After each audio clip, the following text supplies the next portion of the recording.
প্রতিদিন হাজার হাজার ট্রেডার যখন তাদের স্ক্রিনের সামনে বসে তখন তারা মূলত একটা জিনিসের মুখোমুখি হয় বিশৃঙ্খলা। চার্ট জুড়ে অসংখ্য ইন্ডিকেটর এবং সিগন্যালের জটলা থেকে আসল ডিরেকশন খুঁজে বের করা কঠিন হয়ে পড়ে। এই গোলকধাঁধায় পড়ে অনেকেই সবচেয়ে সহজ সমাধানের খোঁজ করেন। তারা একটি বিচ্ছিন্ন সাপোর্ট বা রেজিস্ট্যান্স লাইনের ওপর ভিত্তি করে ট্রেডে প্রবেশ করেন, যা প্রায়ই ঝুঁকির কারণ হয়ে দাঁড়ায়। মার্কেট মেকাররা এই বহুল পরিচিত লাইনগুলোকে লিকুইডিটি হিসাবে ব্যবহার করে। তারা এসব পয়েন্টে ফেক ব্রেকআউট তৈরি করে স্টপ লস হিট করায় এবং সাধারণ ট্রেডারদের ভুল দিকে পরিচালিত করে। এই সমস্যা সমাধানের জন্য আমরা একক রেখার পরিবর্তে 3টি ভিন্ন ডেটা পয়েন্টের গাণিতিক গড় ব্যবহার করে একটি উচ্চ ঘনত্বের জোন চিহ্নিত করব। ট্রেডিংয়ের সাফল্যের সম্ভাবনা বাড়ে তখন যখন 3টি সম্পূর্ণ ভিন্ন মেকানিক একই সিদ্ধান্তে পৌঁছায়। আমরা কেবল সেই বিরল মুহূর্তগুলোই ট্রেড করব। আমাদের এই মেকানিজমটি 1 ঘন্টা বা 1H টাইম ফ্রেমে সবচেয়ে কার্যকরভাবে কাজ করে। আমাদের প্রথম পিলার হল উইকলি সেন্ট্রাল পিভট রেঞ্জ। আমরা শুধুমাত্র ন্যারো বা সরু সিপিআরগুলো নির্বাচন করব, কারণ এই সংকীর্ণ রেঞ্জটি মার্কেটে আসন্ন কোনো বড় মোমেন্টামের বৈজ্ঞানিক সংকেত দেয়। দ্বিতীয় পিলার হিসেবে আমরা ডেইলি সিপিআর ব্যবহার করব।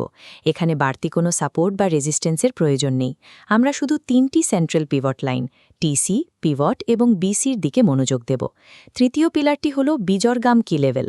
এটি প্রাইস অ্যাকশনের উপর ভিত্তি করে স্বয়ংক্রিয়ভাবে ডিমান্ড বা সবুজ জোন এবং সাপ্লাই বা লাল জোন চিহ্নিত করে।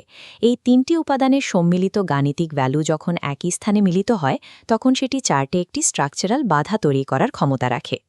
এই স্ট্র্যাটেজির মূল শৃঙ্খলা হল যতক্ষণ এই 3টি ইন্ডিকেটর চার্টের ওপর ছড়িয়ে ছিটিয়ে থাকবে ততক্ষণ কোনো এন্ট্রি নেওয়া যাবে না।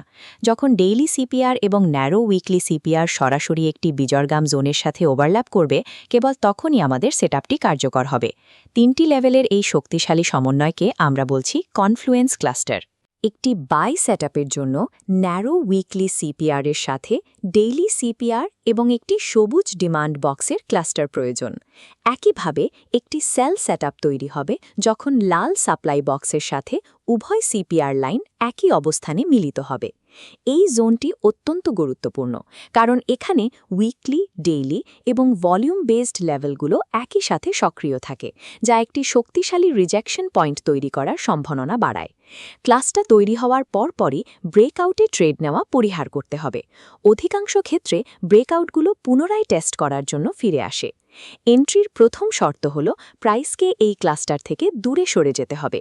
এটি ট্রেডারদের মধ্যে এক ধরনের সাইকোলজিক্যাল প্রেশার তৈরি করে। এরপর আমাদের ধৈর্য ধরে অপেক্ষা করতে হবে একটি রিট্রেসমেন্ট বা পুলব্যাকের জন্য। প্রাইসকে পুনরায় ফিরে এসে ঠিক এই কনফ্লুয়েন্স ক্লাস্টার জোনে স্পর্শ করতে হবে। প্রাইস যখন এই জোনে এসে রিজেকশন দেখাবে, ঠিক সেই মুহূর্তেই ওয়েবসাইটে এন্ট্রি নেব। এটি মার্কেটের মোমেন্টামকে ব্যবহারে সবচেয়ে কার্যকর উপায়। এই মেথডটি নিশ্চিত করে যে আমরা ফোমোতে আক্রান্ত বা হয়ে একটি লজিক্যাল সাপ্লাই বা ডিমান্ড এরিয়া থেকে ট্রেড নিচ্ছি। ট্রেডিংয়ে মূলধন রক্ষা করাই দীর্ঘমেয়াদী টিকে থাকার একমাত্র উপায়। আমাদের স্টপ লস হবে নির্দিষ্ট। বাই ট্রেডের ক্ষেত্রে উইকলি সিপিআর ক্লাস্টারের নিচে এবং সেল ট্রেডের ক্ষেত্রে ক্লাস্টারের ওপর স্টপ লস বসাতে হবে। আমাদের লক্ষ্যমাত্রা বা টেক প্রফিট হবে পরবর্তী উইকলি পিভট লেভেল অথবা আগের সপ্তাহের সর্বোচ্চ বা সর্বনিম্ন বিন্দু। এই এক্সিট রুলস আমাদের রিওয়ার্ড এবং রিস্কের মধ্যে একটি ভারসাম্য বজায় রাখে, যা ইমোশনহীন ট্রেডিংয়ে সহায়ক। সফল ট্রেডিং মানে সবসময় সক্রিয় থাকা নয়, বরং সঠিক মুহূর্তের জন্য অপেক্ষা করা। এই 3 পিলার স্ট্র্যাটেজি ব্যবহারকারী একজন ট্রেডার স্নাইপারের মতো ধৈর্য ধরেন। তিনি শুধু তখনই মুভ করেন যখন সবকটি ডেটা পয়েন্ট তার পক্ষে থাকে। প্রতিটি ছোট মুভমেন্ট প্রেডিক্ট করার চেয়ে বড় সার্থকতা হল এই কনফ্লুয়েন্স জোনগুলো তৈরি হওয়া পর্যন্ত ডিসিপ্লিনড থাকা, কারণ ওভারল্যাপের মধ্যেই ট্রেডিংয়ের আসল শক্তি লুকিয়ে আছে।